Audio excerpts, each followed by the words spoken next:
Like that's not, if you're always seeing yourself as the loser, then you will never be the winner.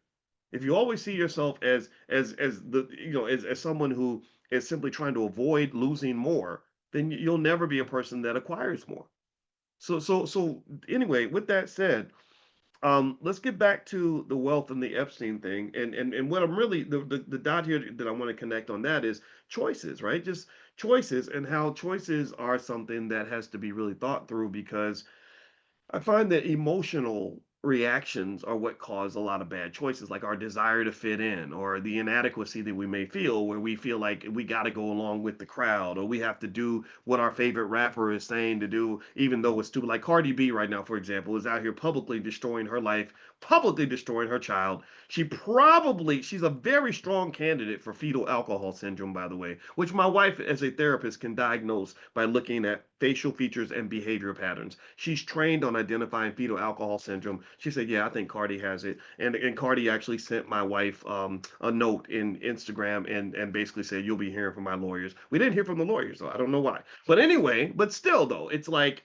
and now I think she's having a baby with a guy who got 5 women pregnant in the same year, and which probably means that like this is how diseases and stuff get passed around.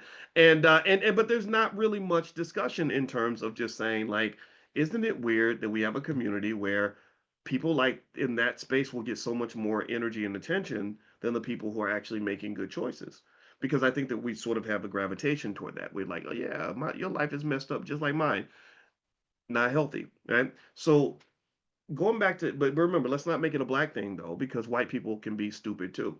So with Jeffrey Epstein and Lawrence Summers, let me just tell you what a badass Lawrence Summers was as an economist. As a fellow scholar, I have to give him his props. I read Lawrence Summers was such a badass. I read his research papers when I was in grad school at Ohio State. He's considered to be one of the top economic thinkers of all time. And I'm looking here. I made some notes. See, sometimes I can't find the notes I made, but I made some notes in terms of what he'd done. First off, he used to be the treasurer of the secretary of the Treasury. He was the chief economist of the World Bank.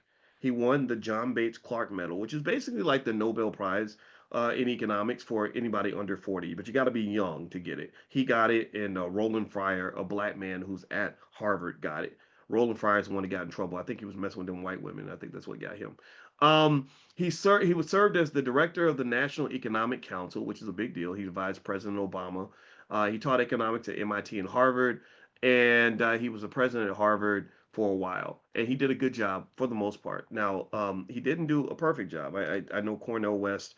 When I talked to Cornell about Lawrence Summers, he did not have a lot of good things to say about him in terms of his respect for black studies. He felt that Lawrence Summers did not appreciate black studies. But what's interesting, and so he kind of reflects that white liberal that doesn't really like black people that much, but kind of likes them if they fit a certain mold of thinking. But he really wasn't one who they felt was a champion or supporter for what they were doing in the Black Studies department. And in fact, I think Cornell felt that there was deliberate disrespect there. And I like Cornell West. I brought him in. He's one of the few people I bring in this space because I this is a sacred space to me. And Cornell's just one of the best human beings I ever met. With that said, um, so here's what happens. So how does this guy who's accomplished so much get tangled with Jeffrey Epstein after Epstein becomes Epstein?